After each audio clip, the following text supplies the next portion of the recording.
Seems like the stories here never have a happy ending.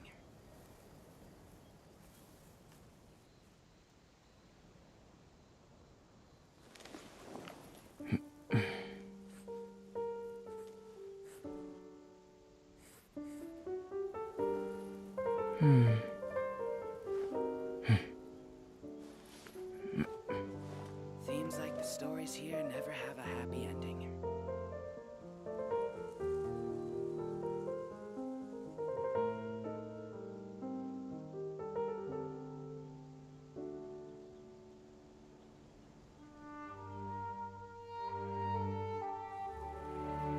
The truth of this world. What could it be? Or something else.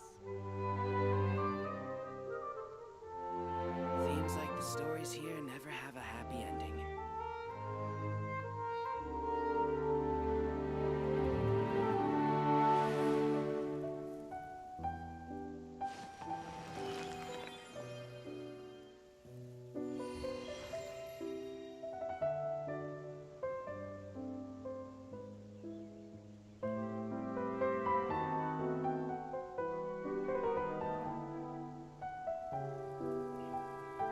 Seems like the stories here never have a happy ending.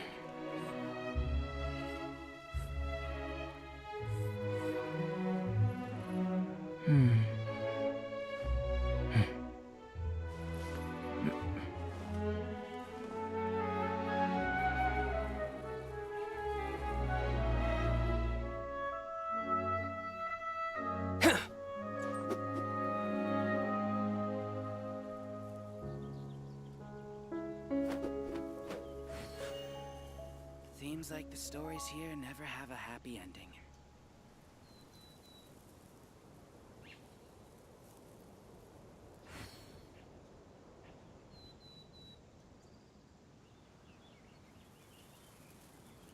What a view. How about a quick break so I can sketch this beautiful scenery?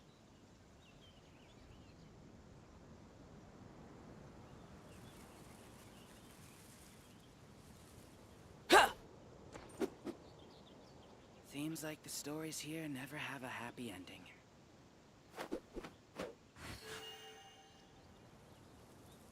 Yeah.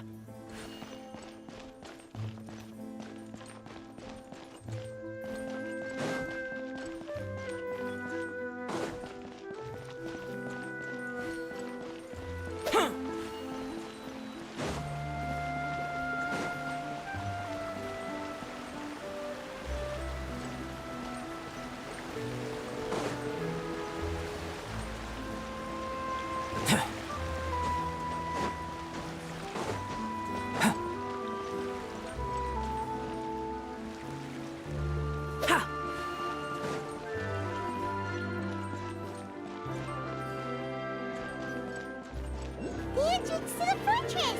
Ooh, he really is there!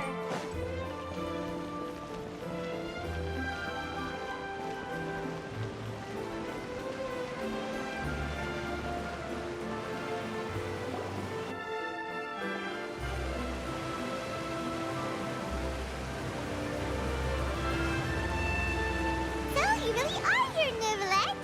Paimon didn't think you were going to have free time this hour of the day. Really? Oh, I suppose you must have met Mr. Linney. He took the time to greet me earlier when he passed this way. In any case, you came at a good time. I was just considering reaching out to you to set up a meeting, so I may explain some things that I haven't had the time to before. Aw, Paimon's glad that you remembered. Thank you for keeping us on your mind, what with you being busy and all. Alright, let's have it then. How was Fontaine actually saved? The whole business is still quite the mystery to us. It is strange how words can often leave a bitter taste in the mouth when it finally comes time to say them out loud.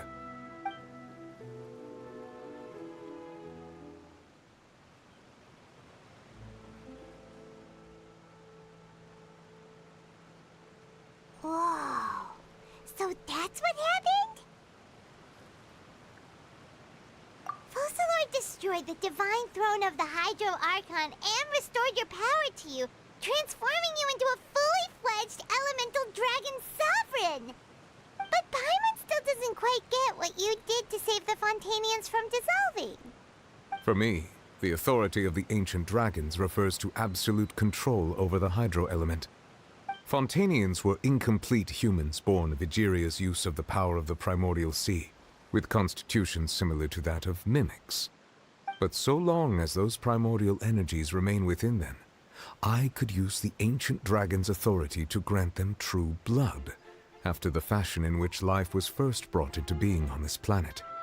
In other words, when I gave my verdict, Fontanians became true humans, and thus would naturally no longer be dissolved by water from the primordial sea. Fossilor must have counted on you to make that decision as well. Your verdict was the key to making the prophecy appear to have come true while saving everyone. Yeah, and in a manner of speaking, Fossilor finally managed to fulfill the original Hydro Archon's wish to turn Oceanids into real people too! It seems from your expressions that you still have more things you wish to ask. Ask away. I will tell you the truth as I know it. Oh, that's right! They say you've given it to the Knave as a diplomatic gift or something! Leaving aside their intentionality, the two Fatui Harbingers have indeed done much for us during this crisis. Their sole remaining goal in Fontaine, at least at this point, would seem to be the Gnosis. The Oratrice has ceased to function. The Hydro Archon's divine throne is now no more, and I do not need the Gnosis's power. As such, it has lost all meaning for Fontaine. If the Fatui have impure designs, then we might as well accede to their request now, and avoid unnecessary conflict. Ugh, what complicated considerations! Paimon thought you were just giving it to them out of gratitude to the Knave and as an apology to Child. Ask away. I will tell you the truth as I know it. You will soon be heading to Natlan, I presume? I'm afraid that I have little talent as a travel guide, so all I can do is tell you what I know about that land. As far as I'm aware, Natlan can be said to be a nation of dragons. A nation of dragons? You mean like you? No, I suspect that I would not find myself welcome there. Unlike ancient dragons such as myself, the dragons of Natlan have undergone long years of development and evolution. Large numbers of them have entered a form of coexistence with humanity. Natlan is also the nation of war. War ravages those lands like an undying flame. There is one other piece of information I got incidentally from my negotiations with the Knave that I believe may be useful to you. The Harbinger known as the Captain has thrown his hat into the endless ring of war. The Captain. Sounds like a real tough customer. Seriously, everywhere you look, there's a Fatui Harbinger doing their thing. I suggest that you fully prepare yourself before going to Natlan. In the meantime, Fontaine's doors will always be open to you. Ask away. I will tell you the truth as I know it. Hang on a sec. Paimon's still got a question about the Gnosis. When we spoke to Linny earlier, he mentioned that your attitude towards giving away the Gnosis had clearly changed. We guessed that there might be some reason for it that only you were aware of. No wonder the House of the Hearth is the Fatui's intelligence division. They are certainly sharp. So regarding this specific issue, I was just getting ready to share something with you. What is it? In truth, I exchanged some further words with that lady named Skirk after sending you two back to the surface. It went something like this.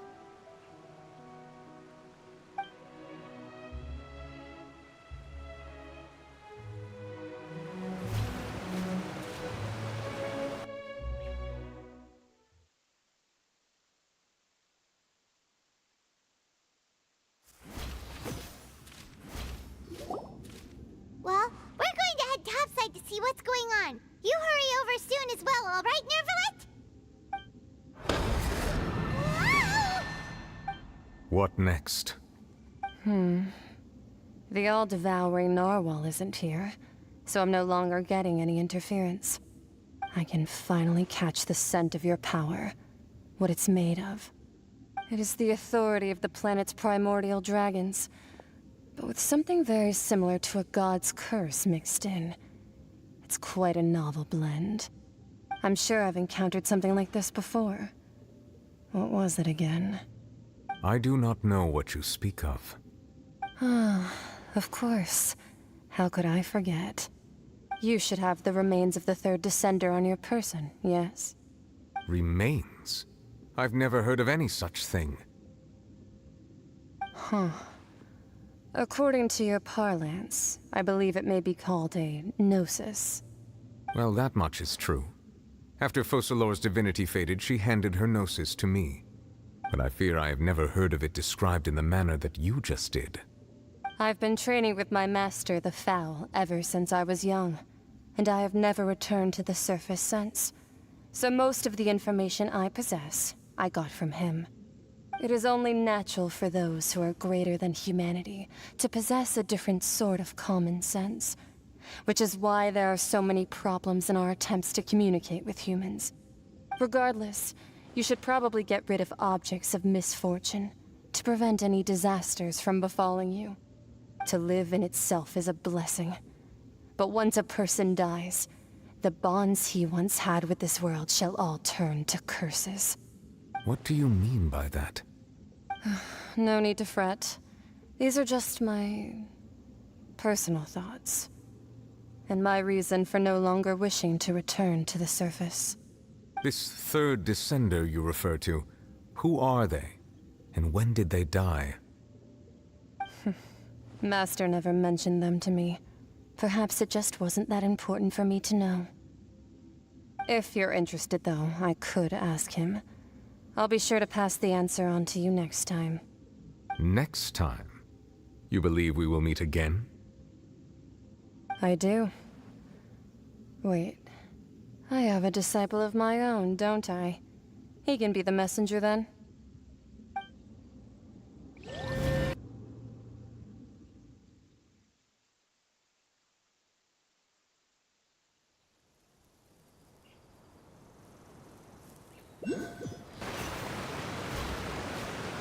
That's what she told me.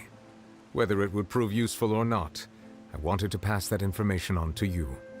The remains of the third Descender? So that's what the Gnosis actually are.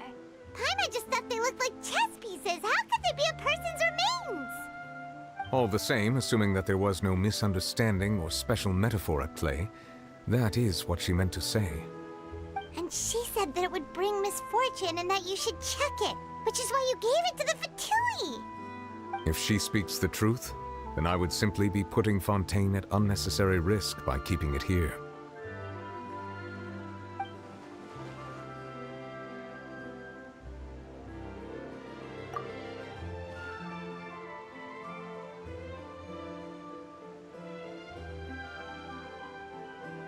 I had guessed that you might already be familiar with this concept, but I did not expect you to be one of them. That means that the Gnosis, which are exceedingly element-compatible and can even enhance elemental abilities, do indeed come from the third Descender. I wonder, does your body also possess similar properties? Like being able to use elemental powers without a vision. That does sort of count as special compatibility, right? No, let's not think about this stuff right now. It just feels creepy. Comparing the Traveler to the dead third Descender and all. That's what you say, but this topic still feels like bad luck. Once Child recovers, let's get some more answers out of him. Or go look for his master and get the answers that way. I too believe it unwise to make too many blind guesses when information is lacking. The same is true of being at court. All right. Whatever the case, it seems like the crisis here in Fontaine's over for now. Yes. All of Focalor's efforts were for this moment as well. But she sacrificed herself in the end as a god, and she suffered through all those years as a human. Was that... I suppose that would be the mystery of a god's will. I suspect not. But once in a while I too would guess that if wishes were like the clouds in the sky, They will one day return to the earth as raindrops. Life flows like water, and rain is the final answer. The water levels may sometimes tilt one way or another, but the rain falls fairly upon all. And what, ultimately, is the difference between the rains that fall upon all of us?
Perfect.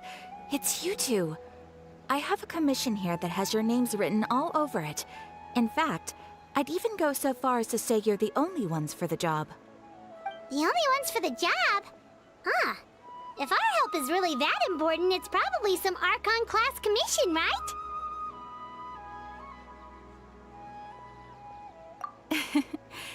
The Adventurers Guild doesn't employ that kind of classification system. In fact, this commission is also probably not nearly as intimidating as what you're expecting. All it asks us to do is to find a missing person.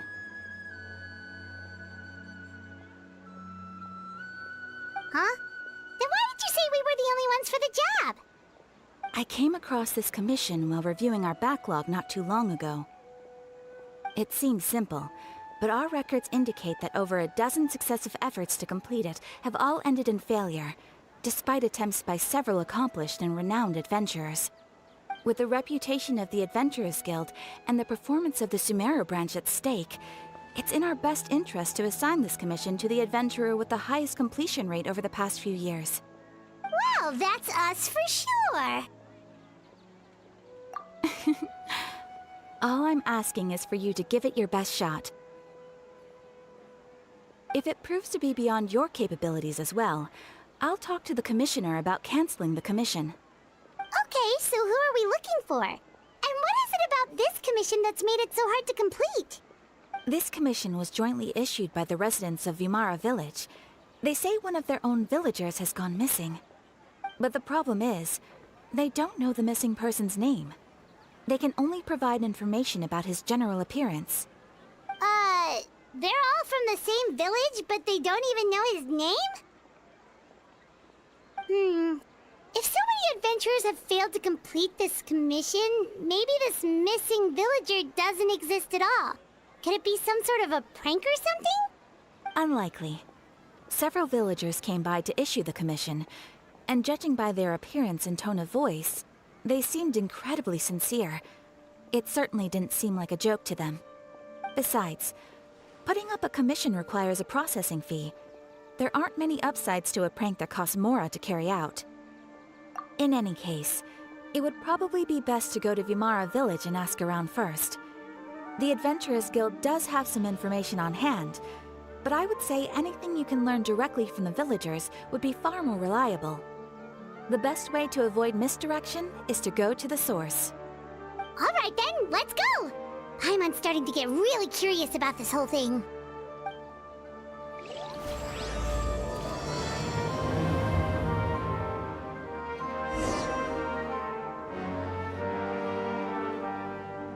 Ad Astra. Thank you for completing today's commissions. Here is your reward.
To Vimara Village!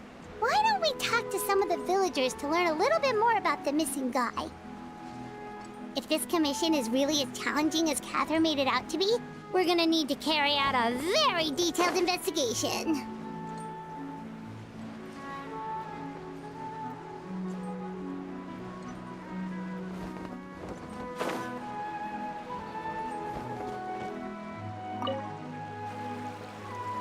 Hello there. You looking to buy something? I do business in this area. Oh, no, we're adventurers. Catherine sent us to look into a commission here in Vimara Village. Ah, so you're here about that, then. Ah, you're not the first, that's for sure. We've certainly made a lot of trouble for you all. To be honest, we aren't holding out much hope. Many adventurers have made their way out here, confident they'd be able to help us, only to leave soon after with nothing to show for their efforts. We've pretty much had it up to here in questions, and the area around the village has practically been overturned in search of clues. But no one has been able to make any headway. So, this person we're looking for, what's his name? Where did he live? Does he have any relatives? I don't know. I really have no clue. I couldn't tell you. Okay, guess you are really sick of answering questions. I'm sorry. I didn't mean to sound short with you. I was actually just giving you my answer to your questions. I know it may seem like we don't have anything to offer by way of information, but I promise you, we all have a very strong impression of him. When you live in the same village as someone, you develop a lot of memories together, you know? We just don't know the specifics. Maybe we did at one point, but that information is long gone by now. At least that's what everyone in the village seems to think. We've all exchanged what we know, and that was the only logical conclusion. All right, specifics aside then, what kind of person was he? Young guy, in his early 20s probably. Incredibly kind sort of person, always willing to lend a helping hand. I'd chat with him when I didn't have any customers. I even saw him stick out his neck for others on more than one occasion. Very interesting guy, that one. Now that you've started talking about him, you don't seem nearly as down in the dumps as you did before. Seems like he left a pretty good impression on you. But of course, everyone in the village is pretty fond of him. We wouldn't have issued that commission otherwise. There aren't many young people like him nowadays, so genuine and pure. To think that he just up and disappeared one day. I just hope nothing bad happened. Could he have just moved away without telling anyone? No, he's not the type to leave without saying goodbye. And anyway, moving away without being seen by a single person in the village? There's no way he would have been able to manage that. Huh. All right, thanks for the information. We're gonna go ask around some more.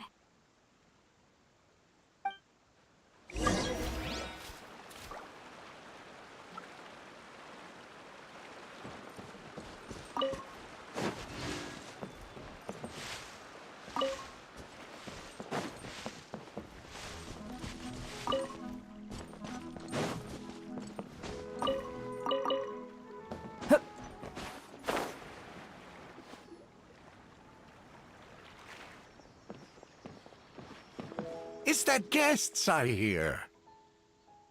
Hi, Grandpa Amadea. We're here to help you look for the guy that's gone missing. Ah, so that's what brings you to these parts. Coming all this way for our sake. That's so very kind of you. With your help, I trust that young man's case is in good hands. Could you tell us a bit about him? Of course. I'm happy to help any way I can. With my failing eyesight, I'm afraid I can't offer much about his appearance. But I do remember hearing the sound of his voice. Not recently, of course. That loss has left me feeling quite empty. I don't think his parents are still living in the village. But somehow he never seemed lonely. In fact, he was usually the one offering companionship to others.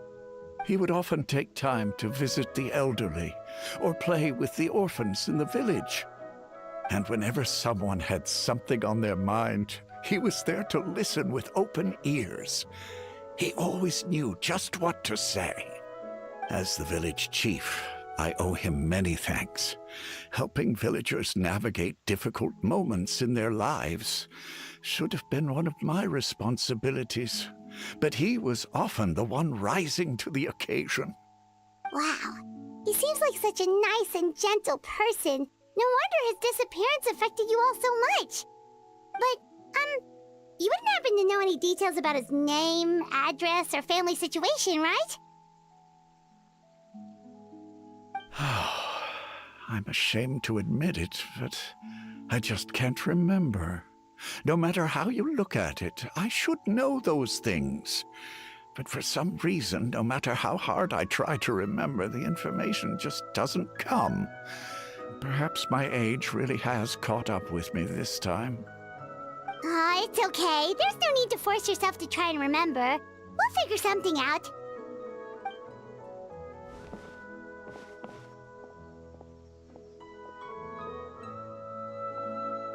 Well, Traveler, what do you think?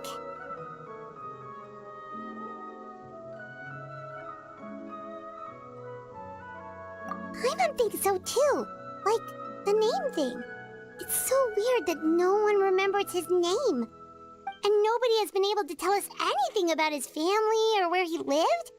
It's like this guy's been erased from reality or something.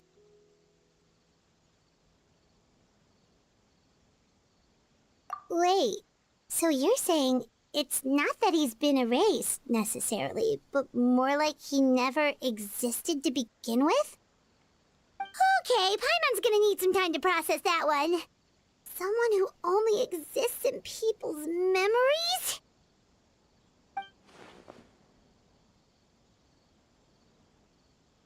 You two are the adventurers who just arrived, right? You're here for the Vamara Village Commission? Yep, sure are.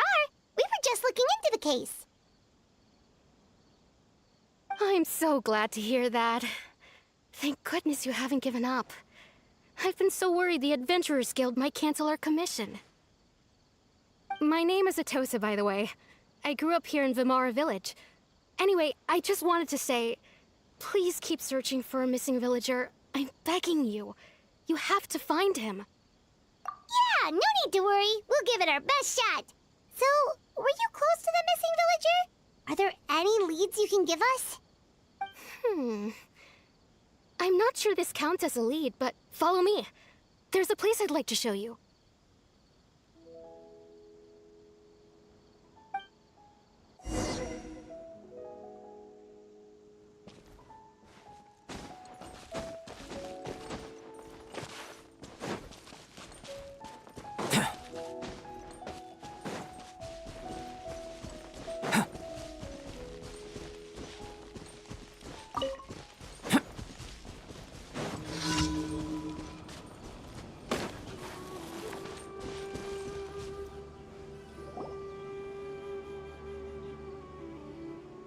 Is this the place?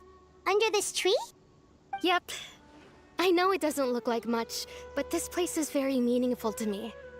It's so full of memories. We used to always sit together under this tree and talk.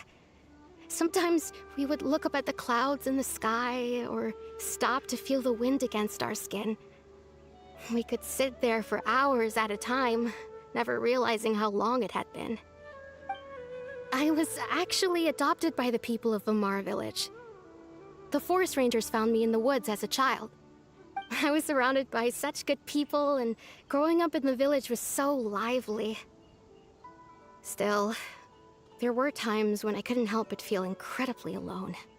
Alone? How should I put it? When something's bothering you, or when you have good news to share, you always want to talk about it with somebody. But for the longest time, I didn't know who I could talk to, or if I should say anything at all. Everyone has their own problems to deal with. Even if I might want to confide in others, I don't want to become a burden. Really? You know exactly how I feel? Wow, that sounds really nice. You're quite lucky. When it comes to our missing villager, well... I guess you could say that to me. He felt like both a family member I could rely on and a friend who could really understand me. No matter what came my way, I knew I could always talk to him. He was so thoughtful and pure, and patient too. Whenever I talked to him, he would always seem so interested, as if the things I was describing were just as important to him as they were to me. Ever since he disappeared, there's been so much I wanted to tell him. No, none of those things matters now. I just really want to see him again. Wow, you two must have been really close. Did he ever tell you anything about himself? He mostly just talked about interesting things he saw around the village. He'd share a lot of his own wild ideas as well. Oh, right! I did ask him about his parents once. But all he said was, they're not here anymore.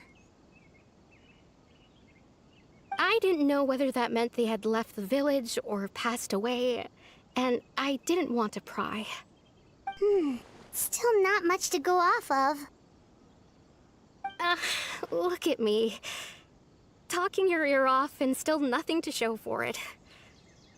I'm sorry I wasn't more help. The last time I talked this much in one go was when we were still together. Come to think of it, every time we talked, it always seemed to be around dusk, just like right now. Time always passed by really slowly. Even when it felt like we'd been talking for hours, the sun would still be at the same position in the sky. Well, time always seems to slower when you're relaxed, right? What's wrong, Traveler?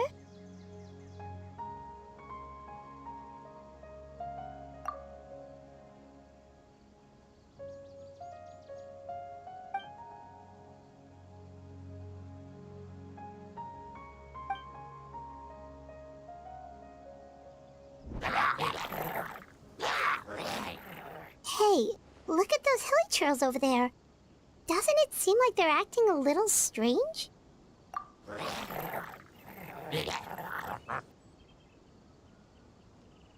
The Abyss Order. Could they be the ones behind all of this?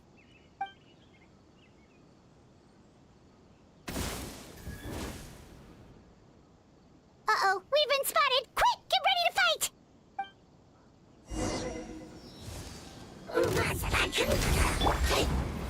Stabilize!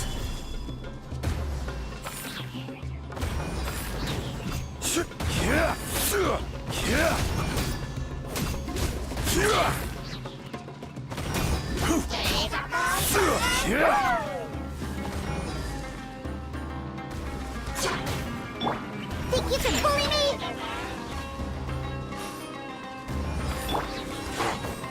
Live!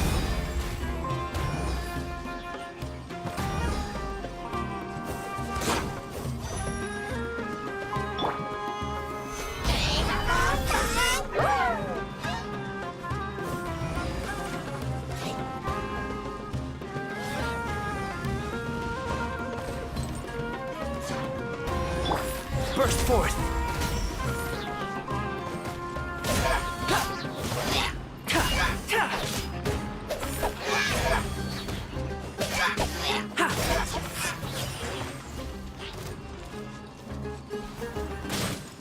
Come into being!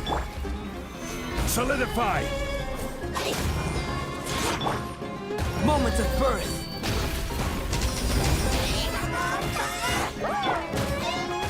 Order guide you!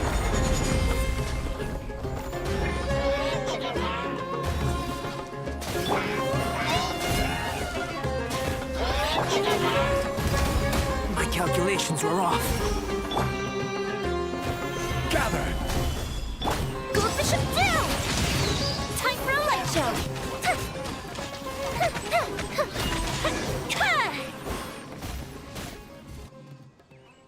Thank you so much.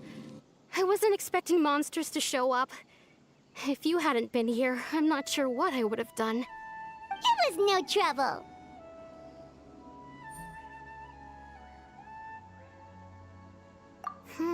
Now that I think about it, the hilly trolls around Vilmara village have been a lot more active lately. They seem agitated and would often attack anything in sight. Chief Amadea doesn't allow the children to play in the area around the village anymore. Maybe the Abyss Order really is involved. Well, we should head back and check out the situation in Vilmara village just in case. If the Abyss Order is plotting something that could spell trouble for the villagers.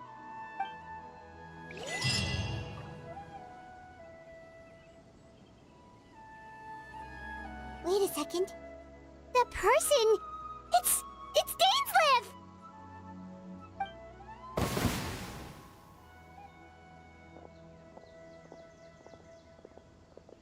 Ah, it's you two. Oh, a friend of yours? Well, I'll leave you all to it then. I should head back to the village and check up on Chief Amadea and the others anyway. Well, see you later. Yep, see you later, Atosa!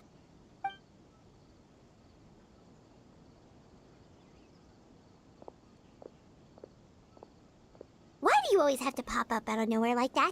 Is it your life's mission to jump scare us or something? It's hardly personal, or intentional for that matter.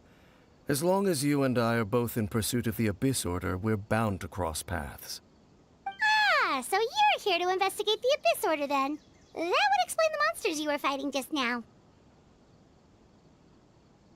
Naturally. Hold on. Are you not here for the same purpose?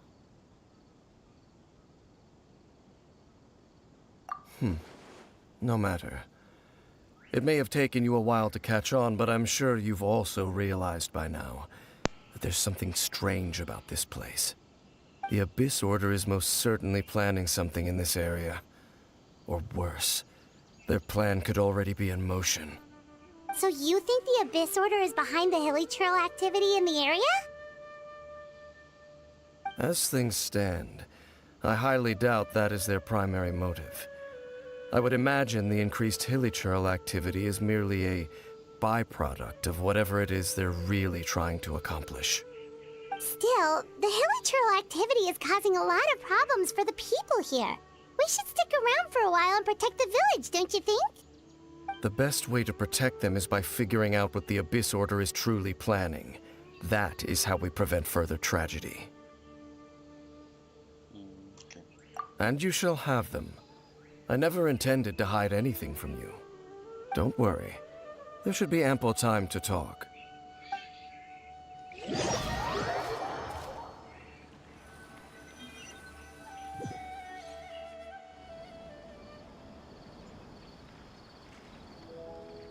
Ah, so that was the commission that brought you here to Vimara Village.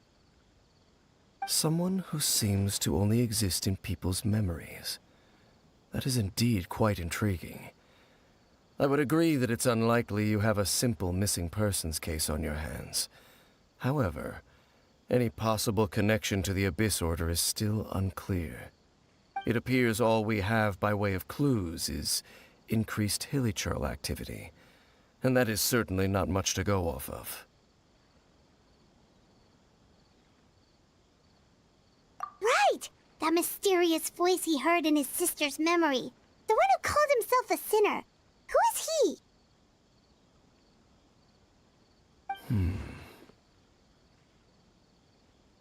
Traveler, let me ask you this.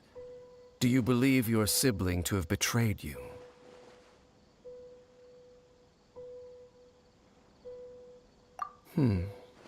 I sense hesitation in your words. After all, you still haven't figured out the whole truth of what happened.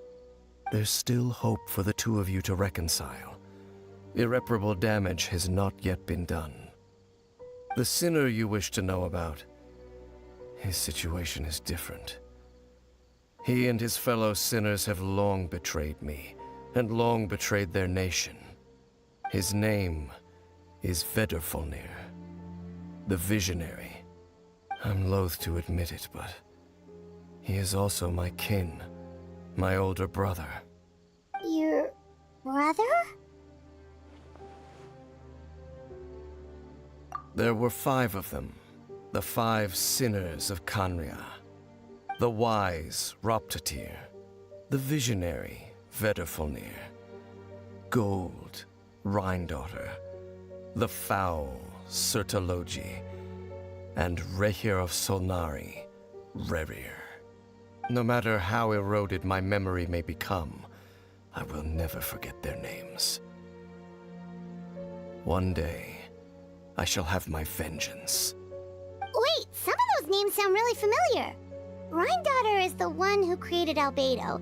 Sertologi is Skirk's master. And the one we just learned about, Dane's brother, Vedrfolnir. If he was the voice of the sinner, then the one who inspired Clotar to create the Abyss Order was him!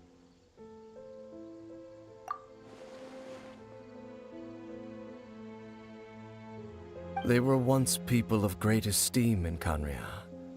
Those who carried the hopes of the nation. They were the best of their peers, outstanding in their respective fields. 6 of us, together. We should have been the ones to prevent the disaster.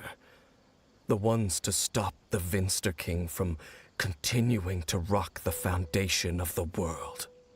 Yet, deep within, the 5 of them craved something more. They could not resist the call of the Abyss, and divided among themselves a power that could destroy the world. So they became sinners, but also transcendent beings, each in possession of world-shattering power.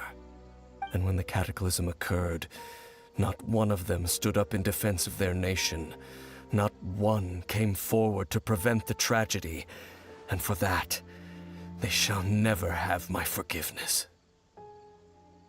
Indeed, if they are not stopped, the day is sure to come when they will also betray the entire world. Of course, as I said, I never intended to hide anything from you.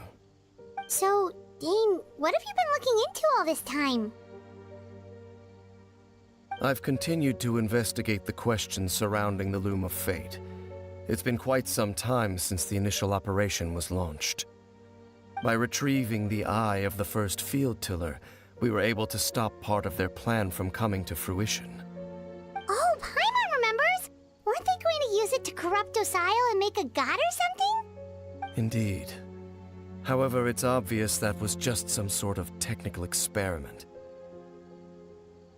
The eye was integral to their plan, yet somehow, despite failing to obtain it, they've skipped the experimental phase and found some other way to keep moving forward.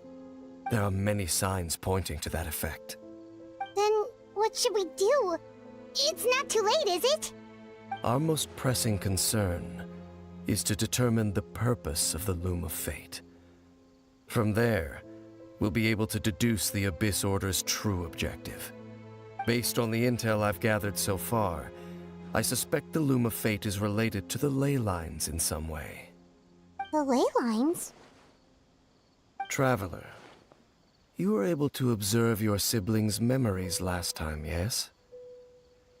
I believe that was due to the fact that the ley lines in that area were unstable. My recent investigation has shown that Abyss Order activity in a particular area is usually followed by a series of issues with the ley lines. Wait, then our commission here in Vimara Village, the person who seems to exist only in people's memories, could it be connected?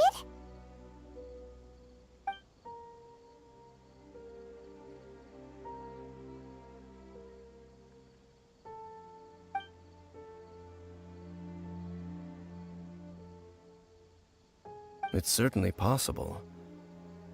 I'll join your investigation tomorrow. This missing persons case could very well turn out to be the key to unraveling these mysteries.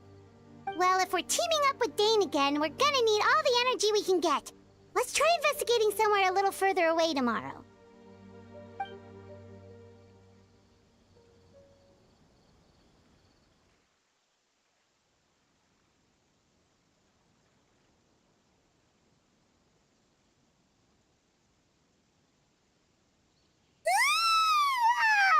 So tired. Paimon used way too much brain juice yesterday. It's all Dane's fault saying all that complicated stuff. Well, let's go find Dane. We've got a lot to do today.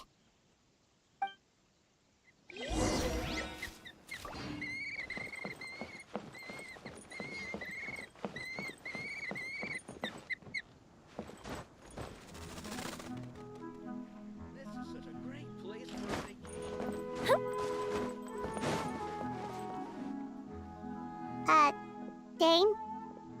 Hello, Dane? Why are you just zoning out over here?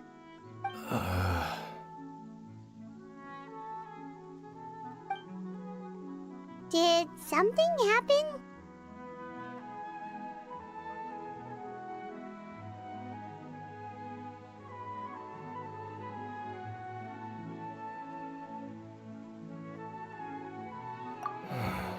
The missing person from your commission.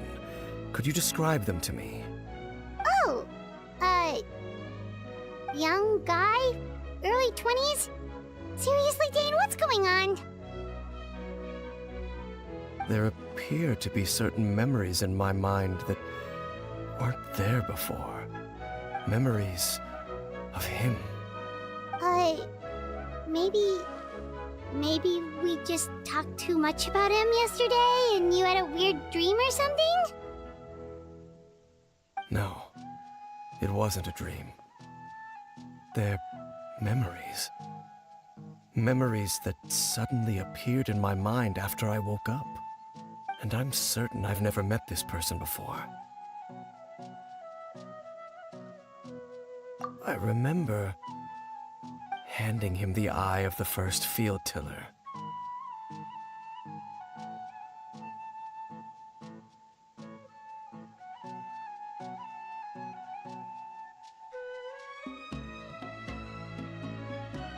What? Okay, so this missing person definitely has something to do with the Abyss Order then. Indeed. And it appears he possesses the ability to implant memories into the minds of others. Wait then. All the memories the villagers have of him, could they be fake too? Maybe they never knew him at all. But why would he do something like that? Whatever the Abyss Order is planning, an important truth has been revealed to us this morning. What sort of truth? That their goal is still to obtain the eye of the first field tiller. They haven't stopped searching for it. I am the only person who knows its location. Perhaps implanting that particular memory was an attempt to interfere with my mind in some way. Your concerns are not entirely unfounded. I don't believe the Abyss Order is capable of altering reality like that just yet. However, considering their single-minded pursuit of the Eye, I would say an equal level of caution is in order on our part. Come with me. We must check whether the Eye is still in our possession. Oh, so you're going to take us to where you hid it?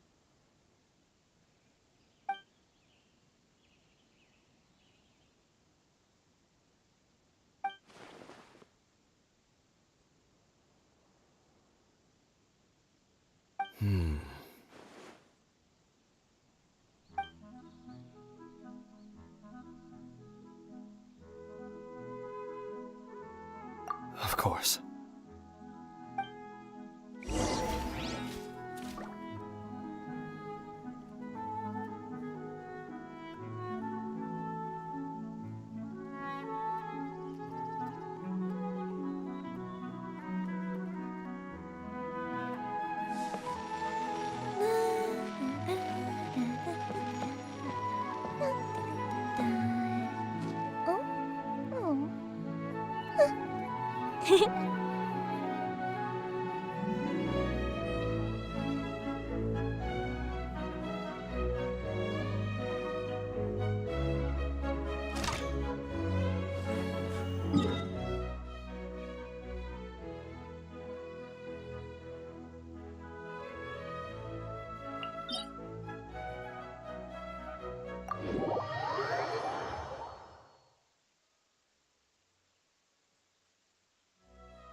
So you hid it way out here?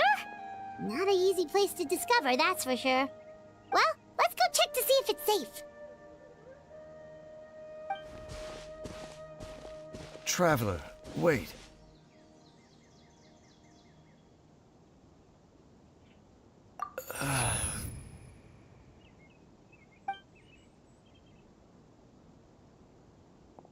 We've no time to lose. Let's head inside.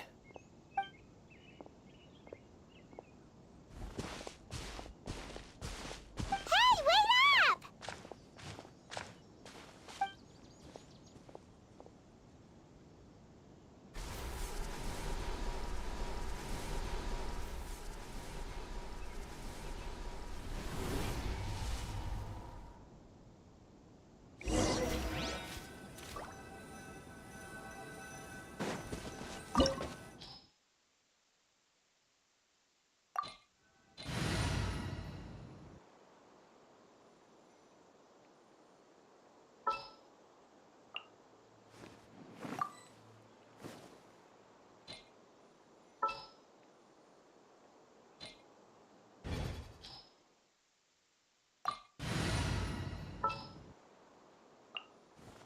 All right, let's go.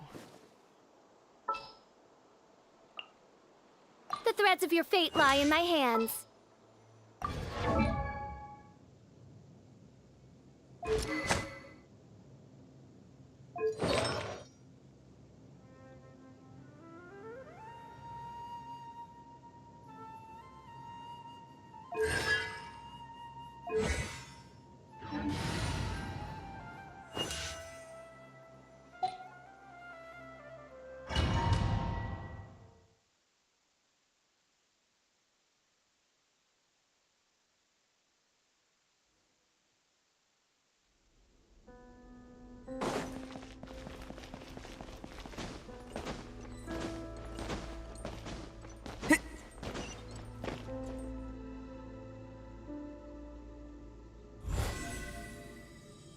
Burst forth!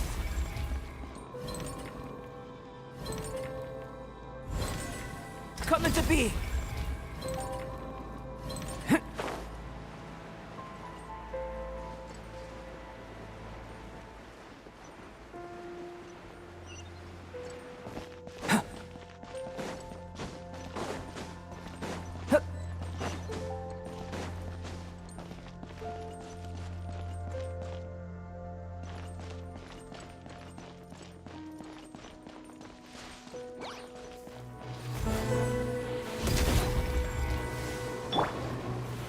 Solidify!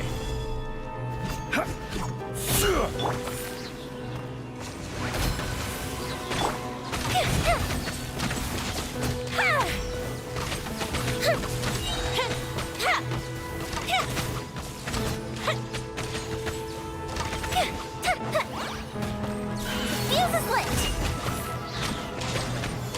Here come the fireworks! Burst forth! Stabilize! No rest for the wicked.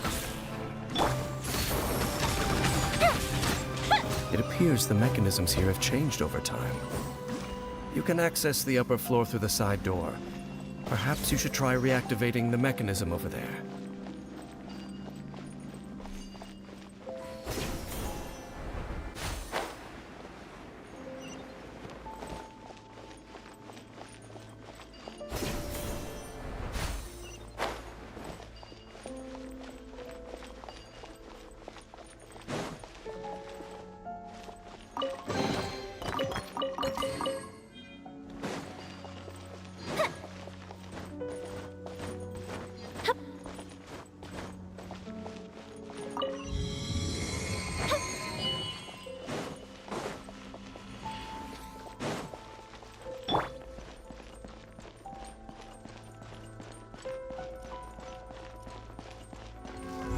Coming to be! Gather! I summon thee! Time for a light show!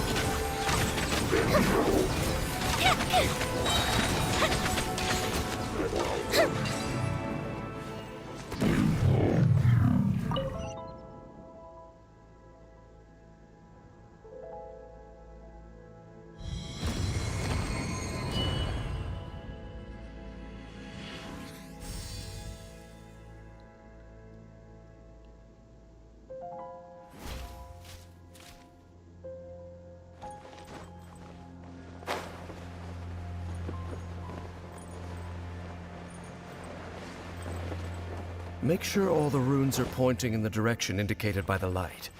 That should unlock the mechanism.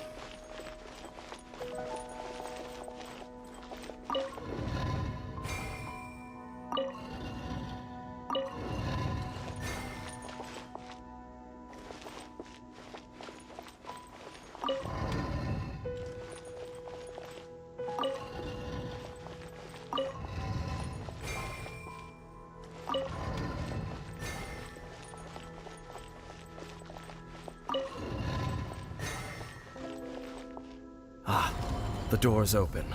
Let's go. Our destination is just up ahead.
Looks like we can't go any further.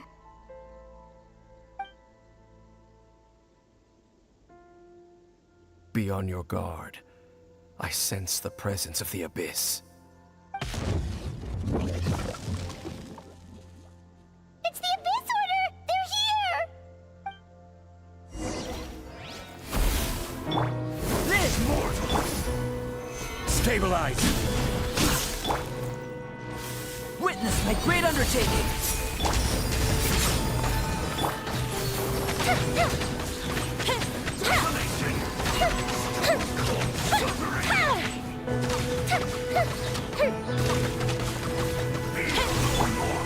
Midnight Phantasmagoria! Gold Bishop down! Fire hazard!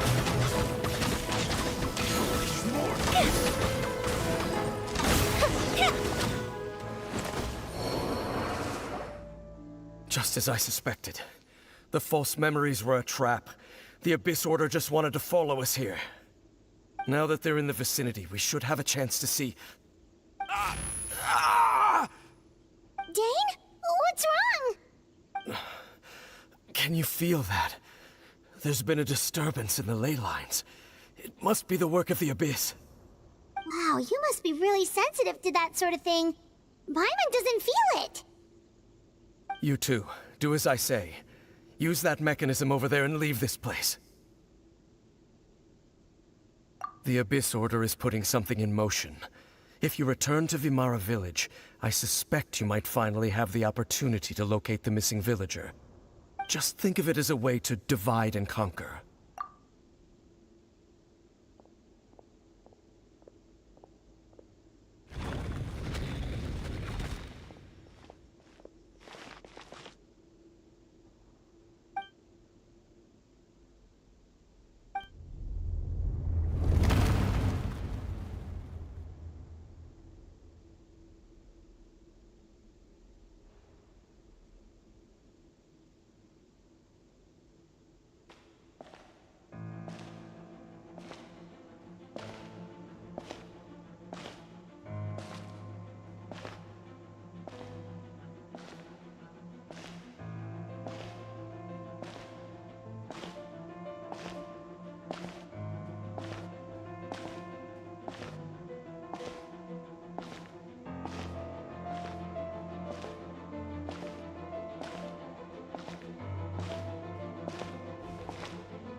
I knew going along with your trap would be the only way to meet with you face to face.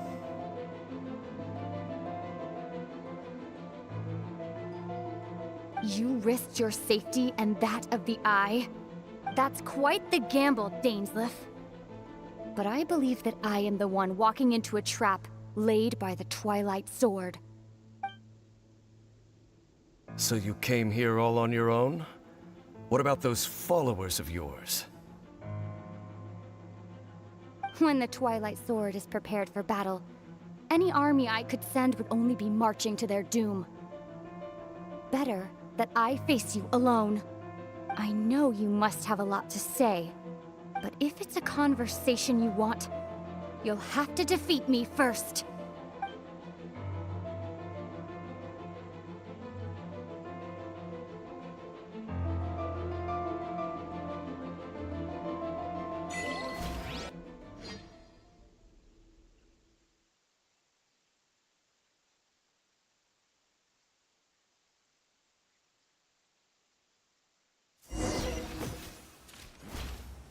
The Abyss Order's on the move. The ley lines are all out of whack. We better hurry back to Vimara Village and see what's going on. Hey, look at those hilly trails over there. Weren't they acting super agitated just a little while ago? Why are they so calm all of a sudden?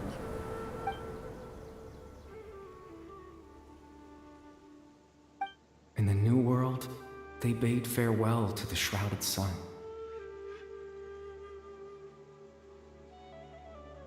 At last, they no longer needed to dwell on their suffering, or try to differentiate between various thoughts of blasphemy. Such was the price they paid, and thus their souls became cleansed and pure. Did you hear that? What was that sound just now? It sounded so gentle. Could that voice be comforting the Hillychurls in some way? Oh, this is weird. Let's check if this is happening anywhere else.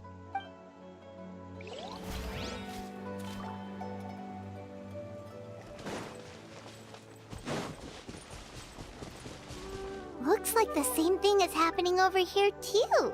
The Hillychurls are calm. You see, we're both still here.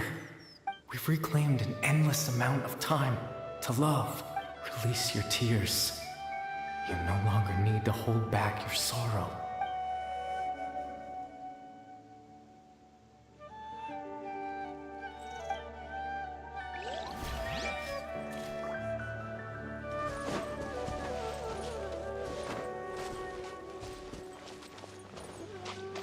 Over there, it looks like they're sleeping. In the end, he whispered softly. Sleep well, Father. Sleep well, my beloved people. When you awake, that which differentiates us shall be no more. It almost sounds like a poem or some kind of story. Well, now that the Hillychurls have calmed down, Vimara Village should be safe at least. Let's put this situation to the side for now. Dane said this might be our chance to find the missing villager, so we should head back to Vimara Village before it's too late.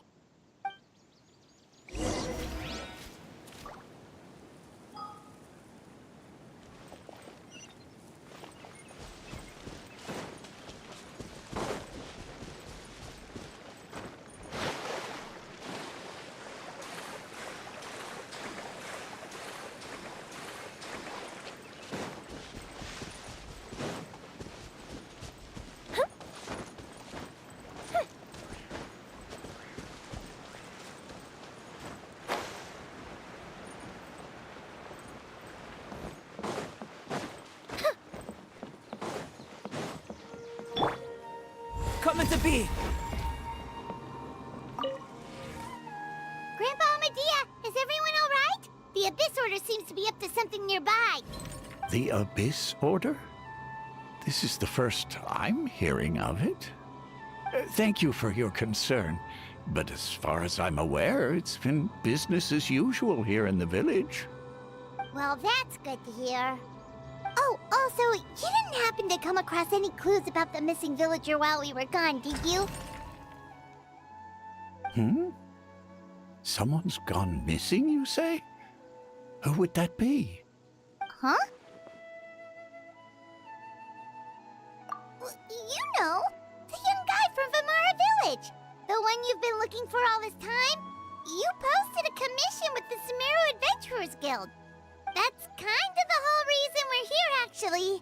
Your missing persons commission. Ah, I do apologize, you two. I hope I'm not worrying you too much. I'm sure it's just my age making me forgetful again. At least right now, I can't seem to recall whatever it is you're referring to. Perhaps you should try asking someone else. But how is that? All right. Thanks for your help, Grandpa Amadea.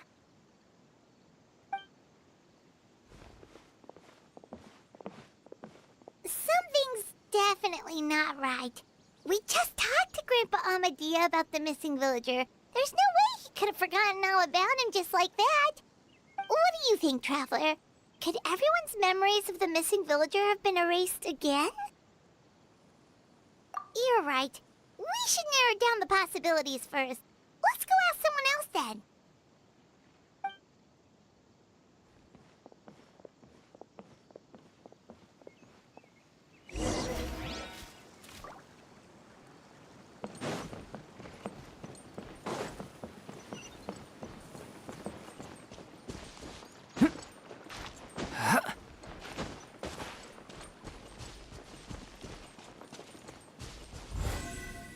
burst forth.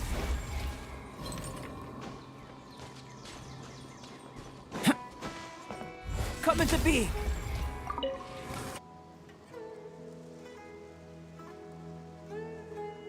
Someone's gone missing? Who? Just as expected. That guy you said a bunch of nice things about earlier? The one you always used to chat with. He's around 20 years old, and you said he was a kind, warm-hearted person? Oh, I know who you're talking about. Really? You remember? There aren't many young people who've earned that kind of praise from me. If you're certain that's what I said, then there's only one person who fits the bill. No doubt about it. But why'd you say he's gone missing? Yeah, I just saw him leave the village. There was someone else with him, too. They couldn't have gone far.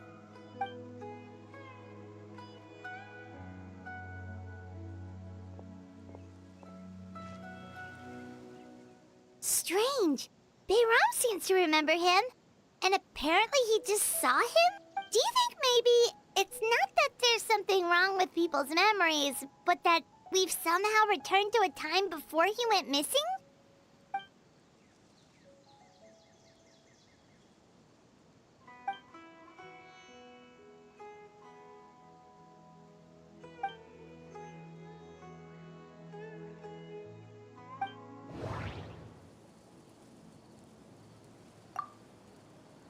If this person only exists in people's memories, maybe we're in someone's memory right now. Right! Paimon totally forgot about the leyline disturbances. We're in someone else's memory. Just like how you entered your sibling's memory last time. That would also explain why we seem to be at a time before he went missing. It's a memory after all. Right. If he's someone who only exists in people's memories, then we're finally on the same turf. But didn't Bayron just say that he saw him leave the village with someone? Where should we go look for him? Who knows how long this ley line disturbance is gonna last? We might not have that much time, and we don't even know whose memory this is. Good idea! That'll help us narrow things down. We pretty much figured out that the missing villager has the ability to... Right! That! Could we try to figure out more about him using what we know of his ability? Like, does it maybe leave a trace that would somehow give him away?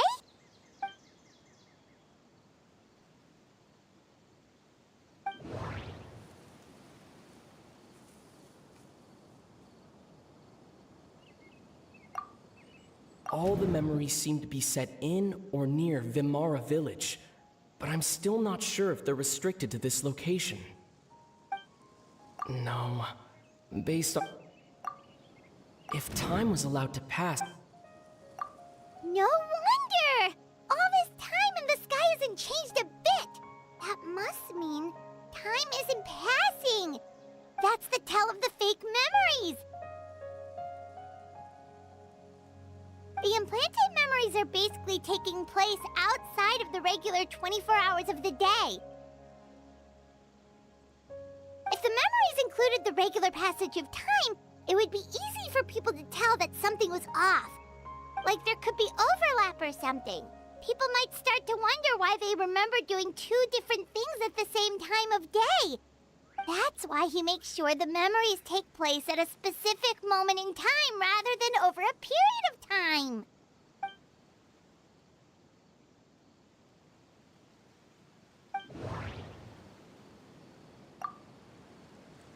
The color of the sky coincides with the moment in time she described. Oh, right! That's exactly what Atosa described! Come to think of it, every time we talked, it always seemed to be around dusk, just like right now. Time always passed by really slowly. Even when it felt like we'd been talking for hours, the sun would still be at the same position in the sky. Yep, that has to be it! This is definitely Atosa's memory. Yeah, that's where they'll be!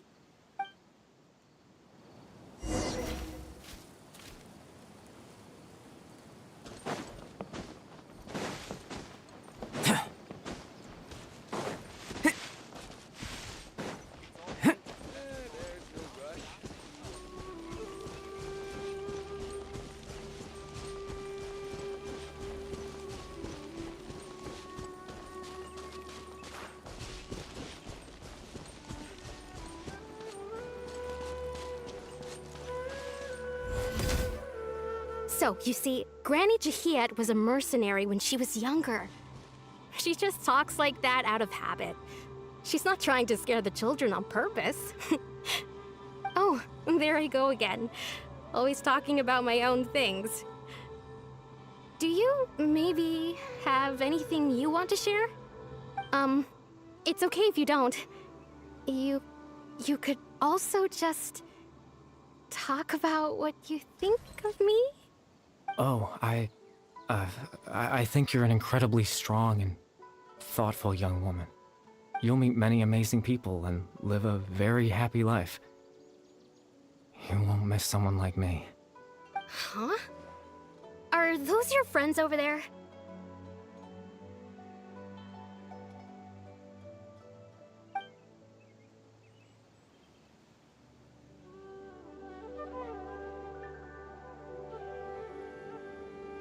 Oh, right. This version of Atosa hasn't met us yet. Friends? I guess you could say that. It must have taken them a lot of effort to find me. So, I should see what they need. I'm sorry, Atosa. We'll have to continue this conversation another time. Another time, huh? Yeah, okay. I'll head back to the village then. Talk to you some other time.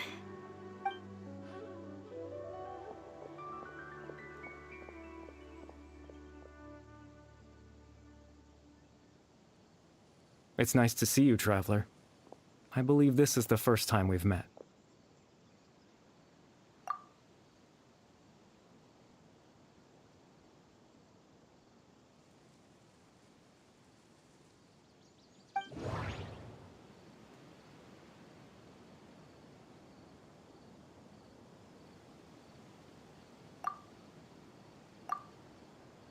The founder of the Abyss Order. The man who broke the curse of immortality. Dane's brother, one of the 5 sinners of Conria. The one who stole the power of the Abyss. No, born into abject sorrow, he shall now become the loom of fate. You're Kari Bear Alberic. Oh. You know me? That's quite the surprise. I don't believe I've met you before. Oh, I see. It was the memory, wasn't it? Your sibling's memory. You saw the me from back then. This is Atosa's memory. I came here to say goodbye to her. But I suppose I'll just leave her a message instead. Come, let's find somewhere else to talk.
I suppose you could call it the realm of my consciousness. I'm someone who no longer exists in the real world, after all, as you well know. It's nothing. I still have enough strength to play the part of a good host. I've always hoped that I'd get the chance to talk to you like this, and now, The time has finally arrived.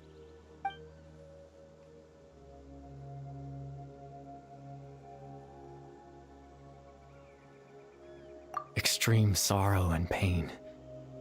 Hope and regret coursing through your veins. And a degree of abyssal power that defies comprehension.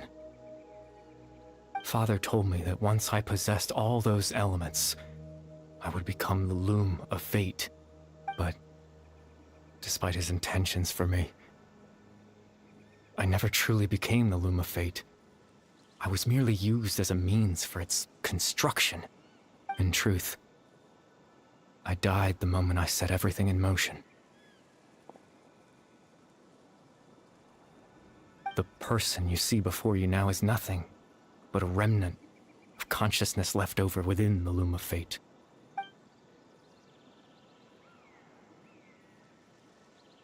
As for your question, the loom of fate is a device capable of weaving ley lines. In its primitive form, it can only be used to create and implant memories. But as more of it is completed, its power becomes stronger and stronger, until finally, it has the power to weave real ley lines of its own. Once fully completed, the moment it gains the power to weave ley lines, it loses the lower level ability to influence memories. But it also becomes a tool that can change the entire world. Yes, I have the ability to control the loom in its semi-completed form. I suppose you can think of it as a form of compensation. After all, its existence cost me my life.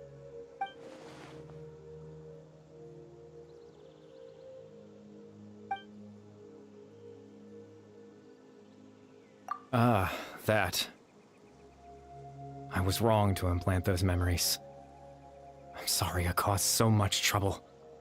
Not only for everyone in the village, but for you as well.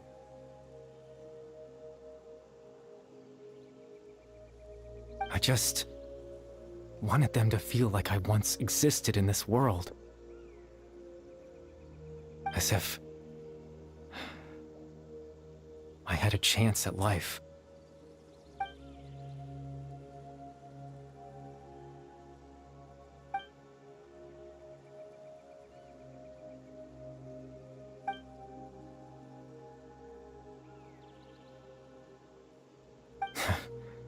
I know what you must be thinking. Why would I do something so meaningless?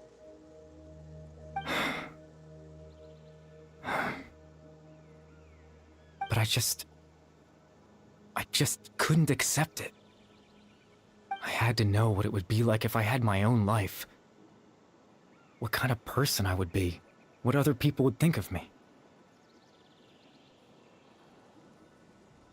Chief Ahmadiyya, Baram, Granny Jahiyat, Atosa.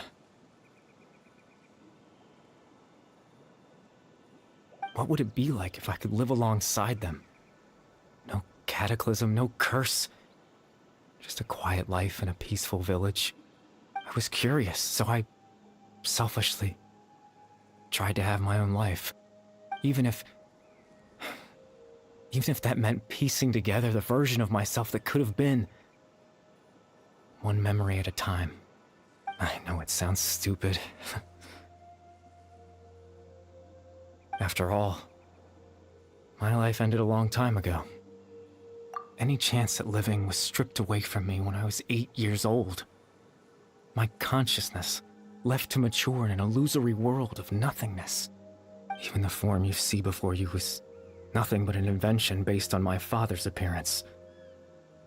An imagined version of what I would look like if I had the chance to grow up.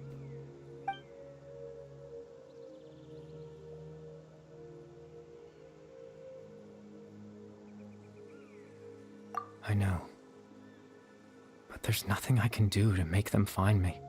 If I could exist in the real world, I would return without a second thought and surprise them with the suddenness of it all.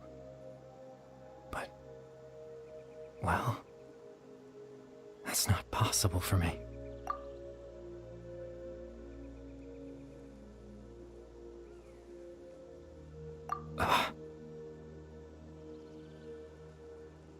I know.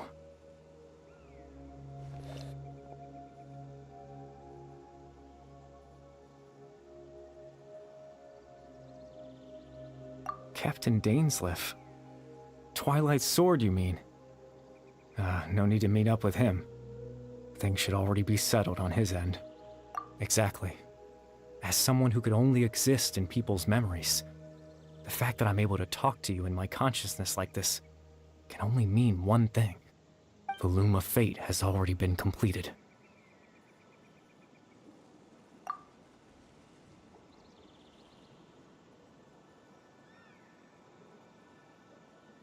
No need to worry about Captain Dainsleif. He's absolutely fine.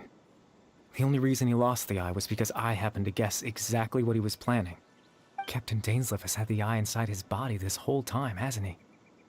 His plan was to lure the Abyss Order to a false location, capitalizing on their pursuit of the eye in order to have the chance to confront the princess. He would then hand the eye to you and tell you to take it away from that location. That way, Captain Dainsleif could accomplish his own goal and ensure the safety of the eye all at once. A very thorough plan. That's right, because in his mind, he had given it to you already.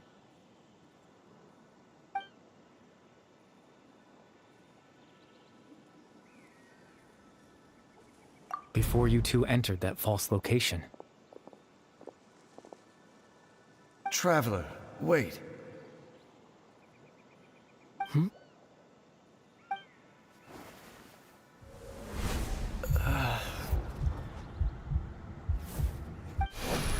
We've no time to lose.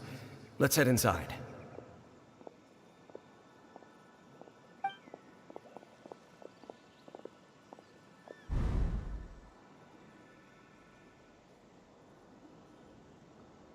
That was when I implanted the memory of him handing you the eye. Given the tense situation at that time, Captain Dainsleif failed to notice anything out of the ordinary, and took that memory to be real. I'm sorry, Traveler, but I needed the Loom of Fate to be completed. And to do that, we had to retrieve the eye.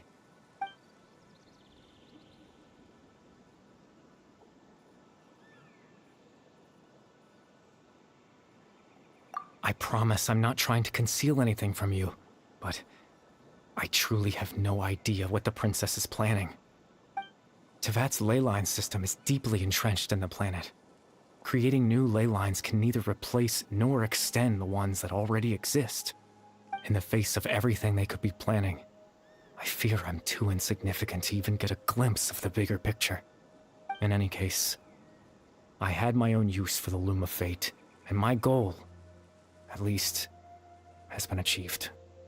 You remember my father, don't you? Clotar Alberic. I believe you saw him in your sibling's memory. After he used the power of the Abyss to restore consciousness to my hilichurl form, I suffered from an indescribable level of mental anguish. To comfort me, my father told me a story, that this was a fairy tale world where I had to take on the form of a little monster. That story managed to dispel my fears, even if just for a moment. My goal was simple: to use the Loom of Fate in its near-completed form, when its ability to create memories was at its strongest, to implant a specific memory into the minds of the hilichurls. In that memory, I would tell them a story, just like my father did for me. It was a story of fairy tales and love. But more than anything, it was the story of us.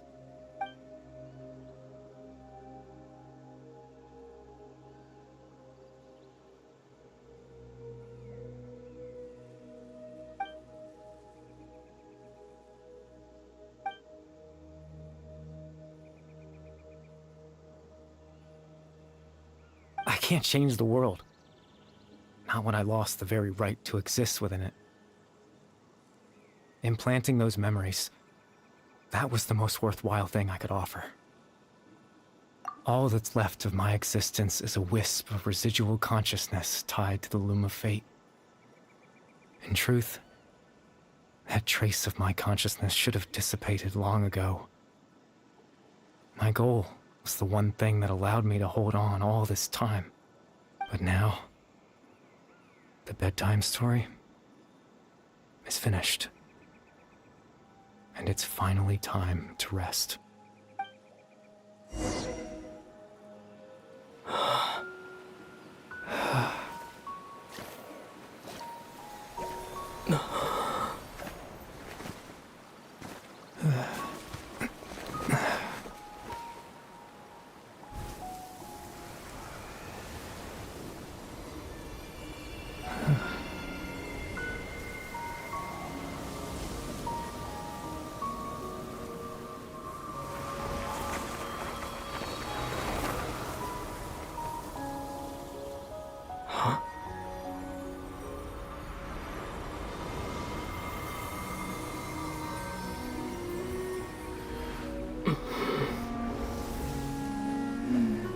Looks like I was too late to see Kari Bear one last time.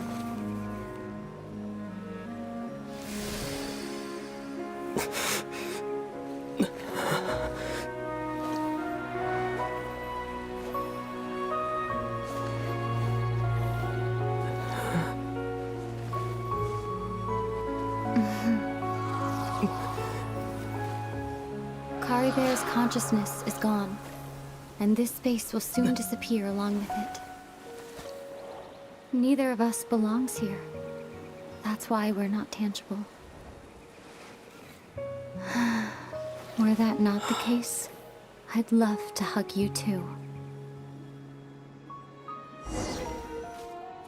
Well, how about a conversation?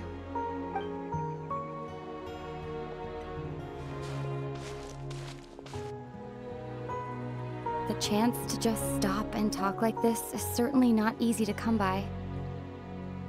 Wouldn't you agree?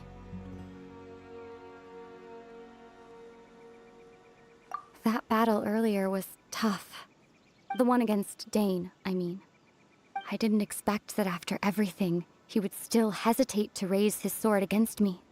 Were it not for that, perhaps I'd still be no match for the Twilight Sword. Even after 500 years. The loom of fate, huh? I still haven't found a way to utilize it to its full potential. But there's still time before the heavenly principles awaken. Yes, for 500 years now, ever since the cataclysm in Conria, there's been no sign of activity. Not long ago, you witnessed the Hydro Archon destroy her divine throne. Yes? Such a flagrant disregard for the rules, and still Celestia took no action.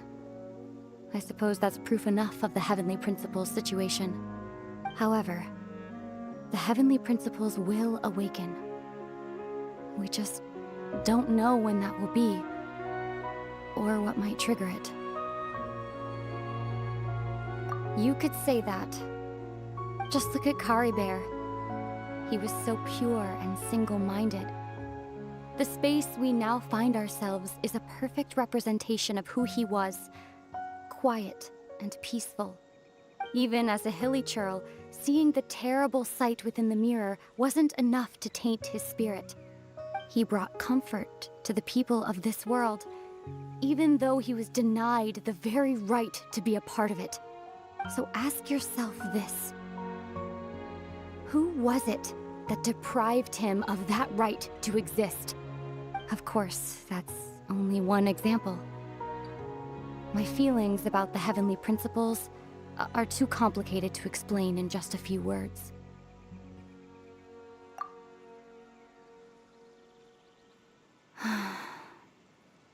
Ether?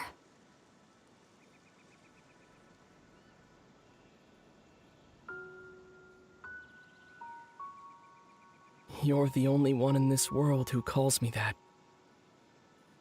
There's so much I wanted to ask you, but for some reason, I'm not interested in asking those questions right now. There's just one thing I have to ask. one thing I could never understand. Why? Why can't we continue our journey together?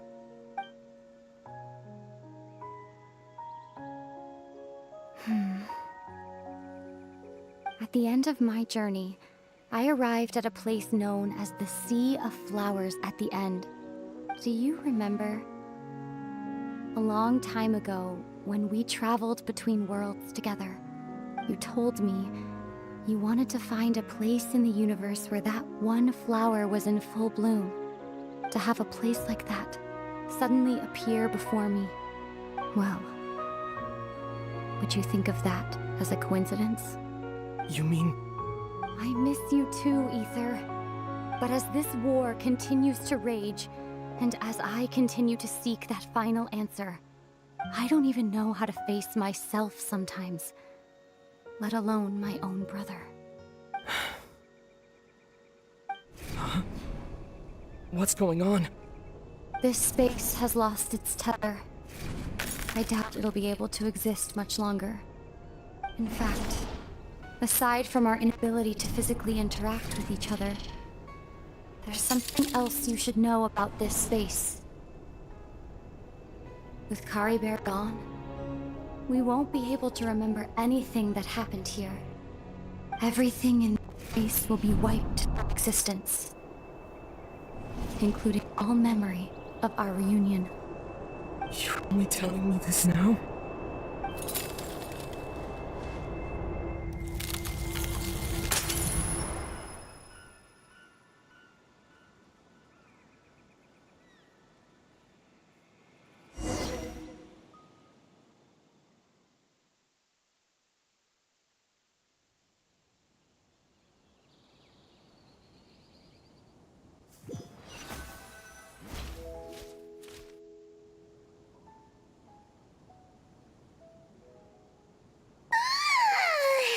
Still so sleepy.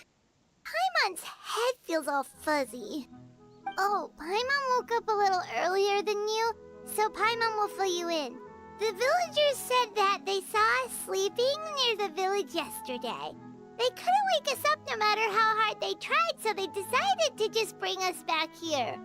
Oh, and Dane came by just now. It looked like he was injured. He didn't say anything, though. Just made sure that you were all right and left. Kinda seemed like he had a lot on his mind, but that's Dane for ya. Let's think for a second. We were in that memory, and we saw that guy you called Kari Bear. He was the missing villager that we've been trying to find, right? And after that, Paimon doesn't remember what happened. Wait, really? What a score!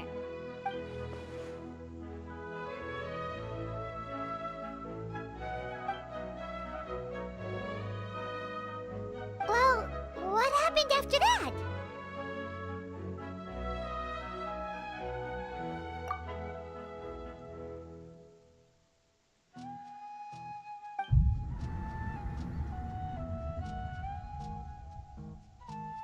Ah, there you are. Sleep well? Bayram, you sure seem happy. Did something good happen? Something good? Huh. Wasn't anything good or bad, I'd say. It's just that, well, the village organized another search party yesterday. It didn't feel right to leave all the searching to the adventurers. So there we were, searching away, when suddenly this one guy said it all came back to him. According to him, one day around dusk, he was passing by this one tree outside the village, and he saw our missing villager. There he was, sleeping under that tree all by himself. His parents came a little later to wake him up, and they all left together. They looked like quite a happy family, apparently. And after that, well, we all started to feel like that really is what happened. Kind of strange that we forgot all about it for so long.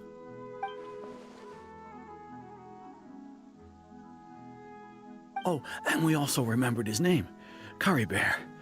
Now, that's not a name you hear every day. Would have been helpful if we remembered it sooner. Well, I hope he's happy wherever he is, and we're all relieved now that we know what happened.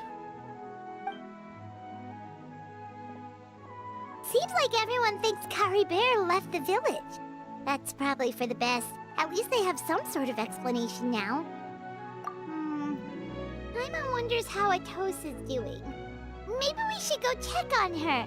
If she hasn't remembered like everyone else, we can tell her what happened. Paimon didn't see her in the village just now, so she's probably at the tree. Come on, let's go talk to her.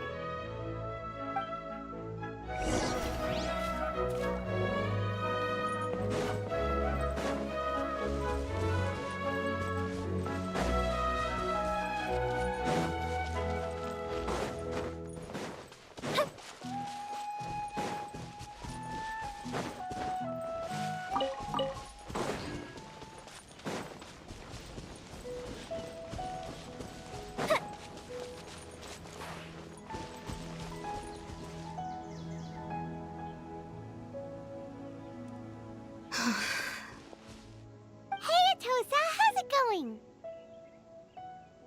Oh, it's you two. I was just about to go looking for you. I wanted to thank you. I was part of the search party, so I remember what happened to Kari Bear now. Honestly, I just can't believe I forgot something so important.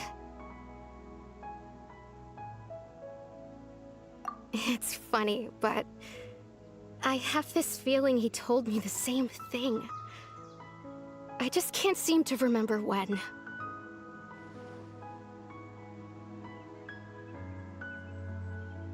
I guess it doesn't really matter anyway. Life is made up of a series of memories. As long as I hold on to our time together, he'll always be a part of my life. I'm just happy I got to meet him. So, who cares what happens in the future, right?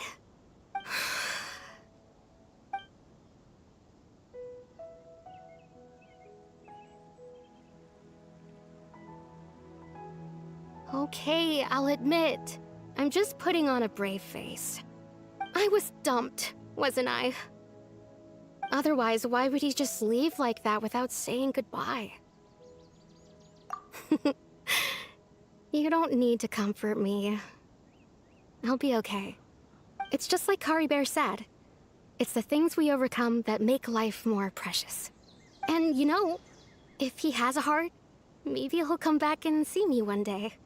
Anyway, thanks for all your hard work, you two. I promised I'd help Granny Jahiet with something, so I should head back. Goodbye! Well, that should be it, right?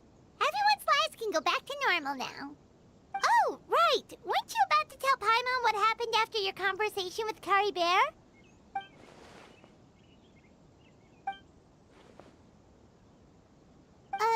A picture? Where'd that come from? Let Paimon see!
burst forth.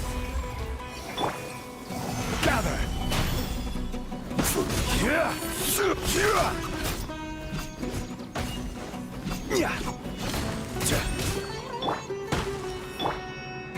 No rest for the wicked.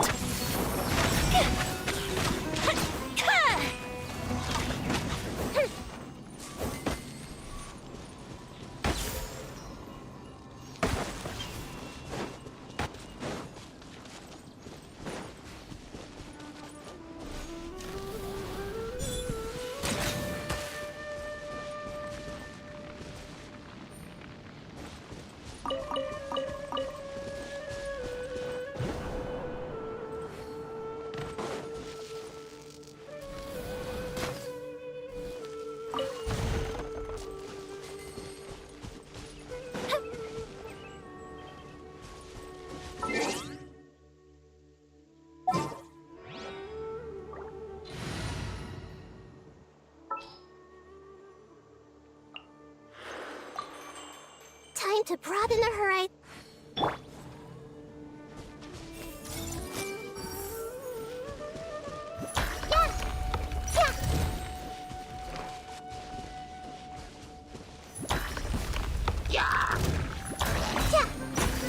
Commit it to memory.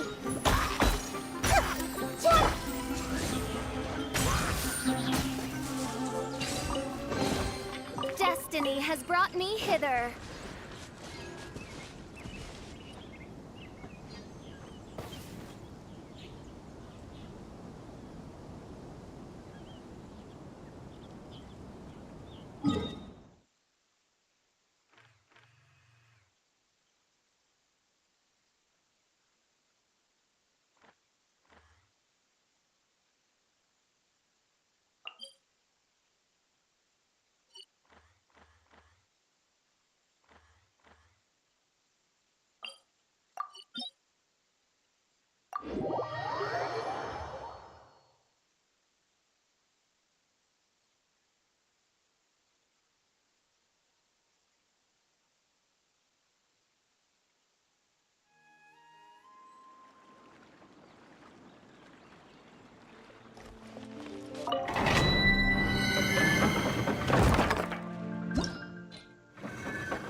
Up and away.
Sucker for a punch, huh?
Another test. Stabilize. Yeah. The fuse is lit! Replace one trooper. Finally done. You're open.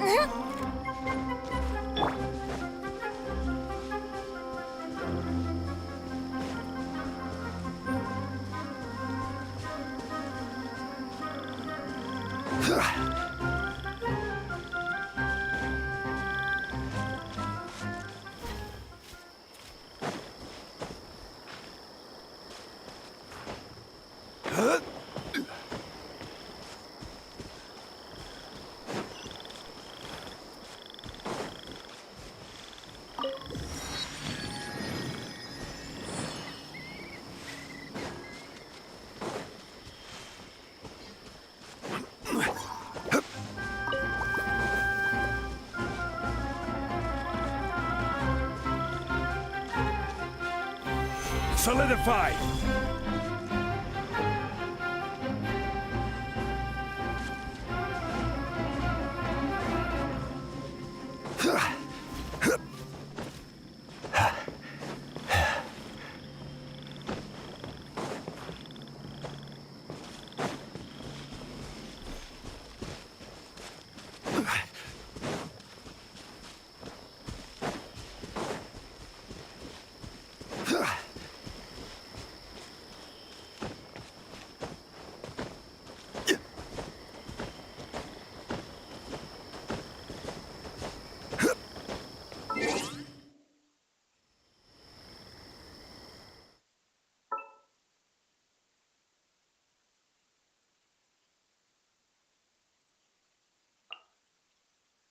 The threads of your fate lie in my hands.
Ooh, will we find any firework materials in here?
No rest for the wicked.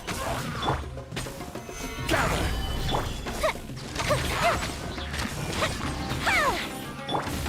The Temple of Wisdom! Wings of darkness, come, sever night from day. I summon thee!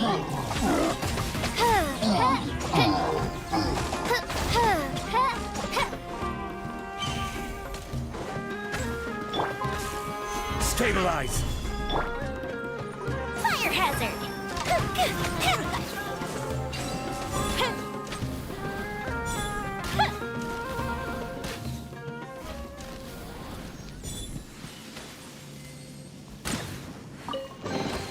What do we have here?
Fortified!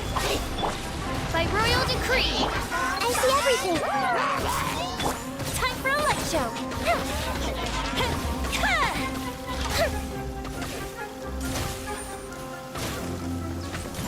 A mystic reprise!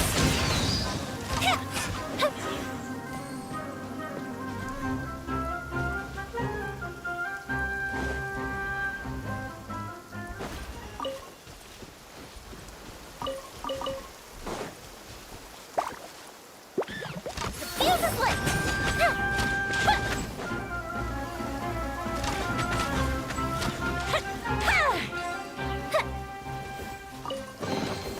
What do we have here?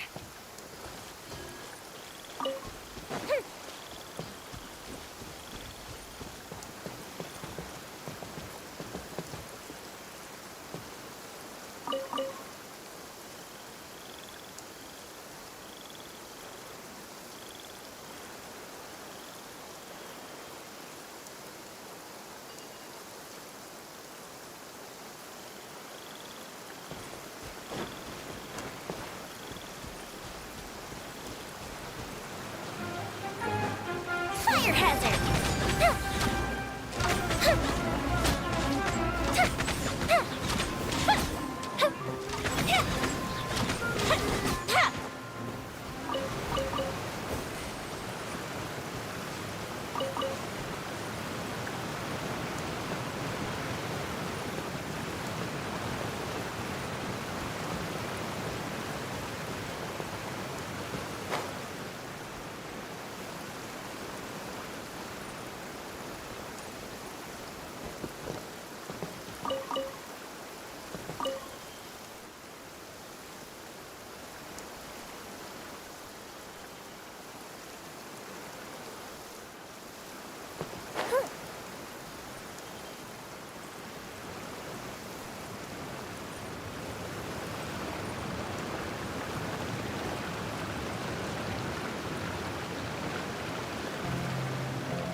Have you ever kept them?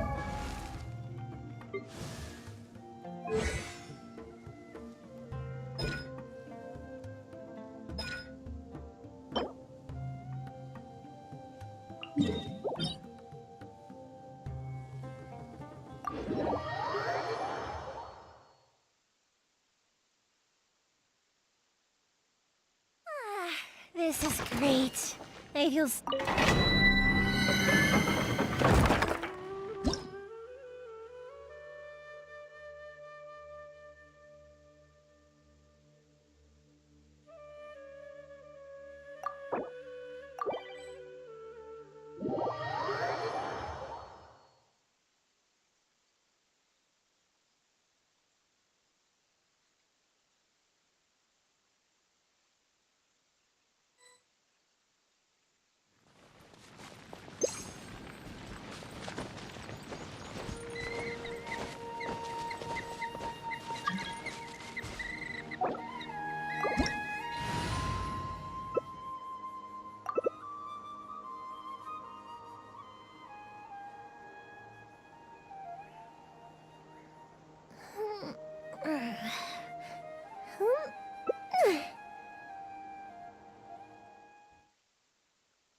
Goldfish up down! Fire hazard! You're in for a little shock.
La la la.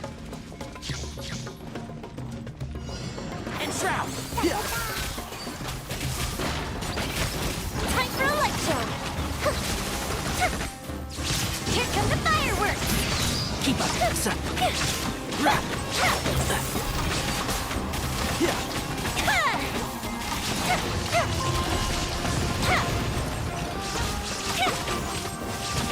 Fuse is lit.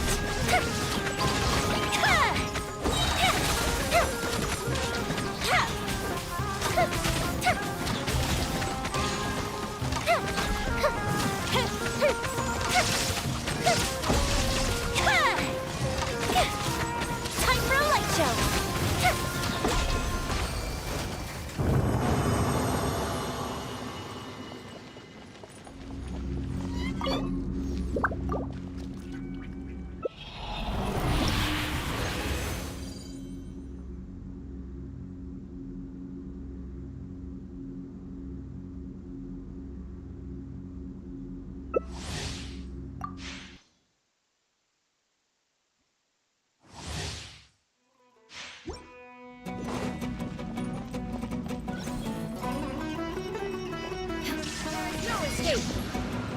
Run like the forest! Fuse is lit. I hear everything! Torn to oblivion.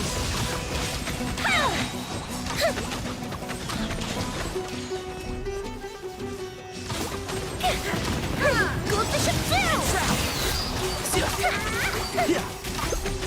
Fire hazard.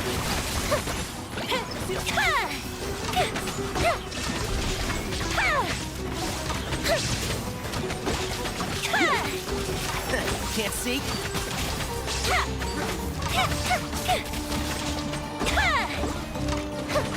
Fuse is lit.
Fusion shot!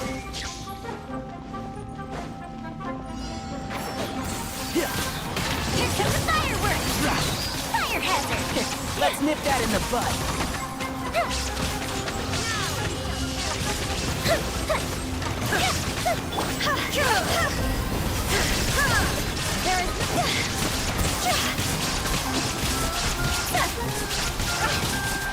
Time to go! I hear everything. Shine down! Phew.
Torn to oblivion! There is no escape!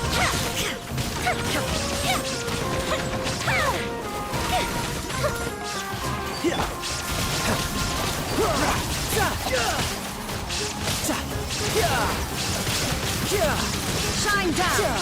Brace yourself. This is gonna hurt. Bring it on.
100.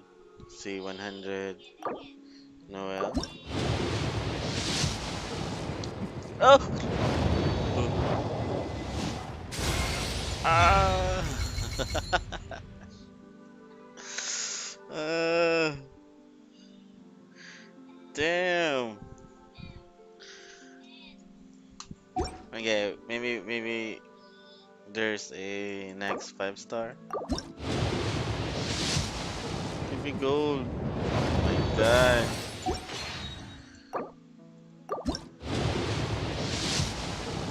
Oh, dang. Go to shop.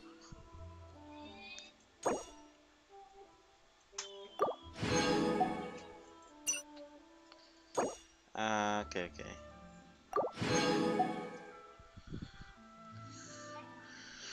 I have 4 more.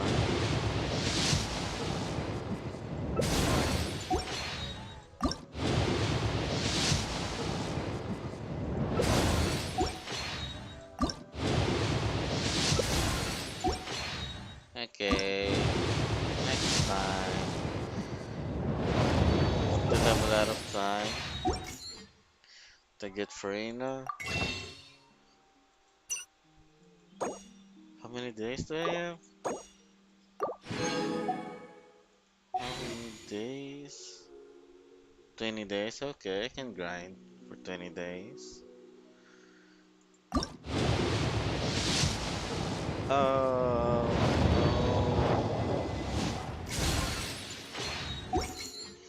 no. Alright.